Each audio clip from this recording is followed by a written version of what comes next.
jaringan utama BitTorrent Chain mulai berjalan.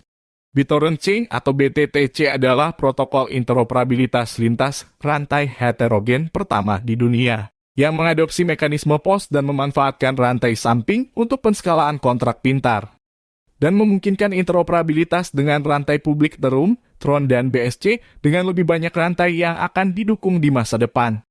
BTTC berusaha menghubungkan semua rantai yang ada. Jadi dalam video ini kami akan menjawab beberapa pertanyaan tentang dominasi BTTC dan apa saja perubahannya. Apakah suplai token BTTC bertambah? Apakah kasus penggunaan dari token BTTC yang baru? Mengapa BitTorrent melakukan redenominasi? Dan trilema yang ingin diselesaikan oleh BTTC. Menurut komunitas pengembang BitTorrent, mainnet BTTC diluncurkan pada 12 Desember 2021 dengan redenominasi BTT, sambil mempertahankan kapitalisasi pasarnya saat ini. Token BTT lama akan didenominasi ulang dan ditukar dengan token BTT baru dengan rasio 1:1000. Sementara itu, total pasokan token BTT akan ditingkatkan dari 990 miliar menjadi 990 triliun token baru setelah redenominasi disebut sebagai BTTC. Token BTT baru akan digunakan di ekosistem BitTorrent Chain. Kasus penggunaan utama adalah sebagai berikut.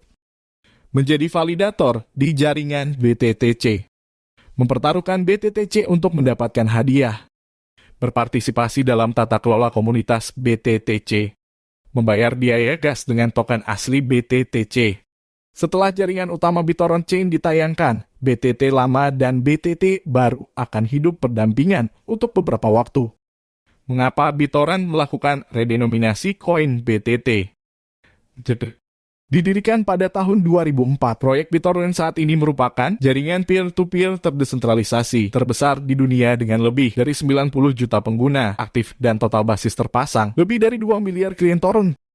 Namun, sebagai bagian integral dari ekosistem BitTorrent, koin BTT lama memiliki total pasokan hanya 990 miliar token, dengan rata-rata 11.000 token per pengguna aktif, dan rata-rata kurang dari 500 token per klien.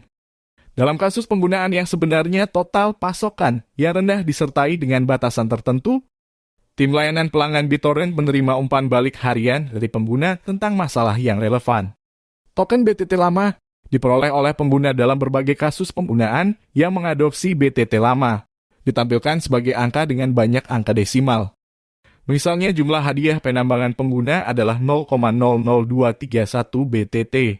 Yang akan membawa ketidaknyamanan pada pengumpulan aset berikutnya dan pertukaran token. Saat mainnet BTTC tiba, ekosistem BTT akan lebih terdiversifikasi dengan kasus penggunaan yang diperluas. Oleh karena itu, perlu dilakukan redenominasi. Detail tentang redenominasi BTT. Untuk redenominasi token BTT lama, total pasokan token akan ditingkatkan dari 990 miliar menjadi 990 triliun dengan rasio 1:1000. Dengan kapitalisasi pasar tidak berubah. Token BTT akan ditingkatkan dari TRC10 ke TRC20. Dan BTT baru akan dikeluarkan sebagai token TRC20 di mainnet Tron dan dipetakan ke mainnet BTTC. Jadi apa yang akan ingin diselesaikan oleh BitTorrent? 1. Transaksi lambat. Kerugian paling signifikan dari platform blockchain berbasis POW adalah kecepatan pemrosesan transaksi yang rendah dan throughput yang terbatas. BitTorrent Chain akan menyelesaikan masalah ini dengan menggunakan blockchain dengan throughput tinggi.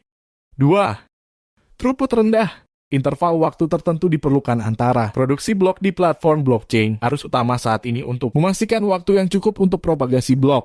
Selain itu, ada batasan ukuran blok untuk memastikan propagasi blok yang cepat di jaringan, yang mengarah pada batasan jumlah transaksi dalam satu blok. BitTorrent Chain memecahkan masalah ini dengan menggunakan lapisan produsen blok, di mana produsen blok dapat memproduksi blok dengan kecepatan yang sangat cepat. 3. Skalabilitas rendah. Di masa depan, BitTorrent Chain dapat dengan mudah mengakses lebih banyak rantai publik saat menggunakan lapisan POS terdesentralisasi yang sama untuk meningkatkan skalabilitas. 4. Biaya transaksi tinggi. BitTorrent Chain mencapai skala ekonomi dengan melakukan sejumlah besar transaksi di lapisan produsen blok, sehingga mengurangi biaya dan memastikan biaya transaksi rendah.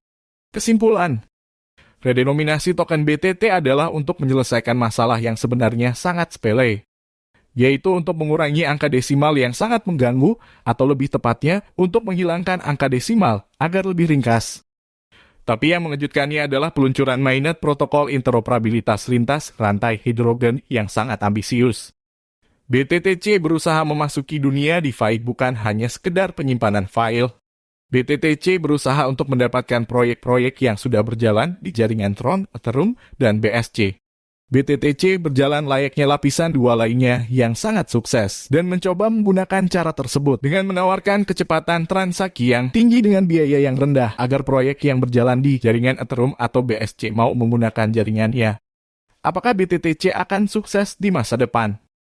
Mengingat banyak sekali proyek lapisan 1 dan 2 yang ada untuk menghilangkan trilema blockchain.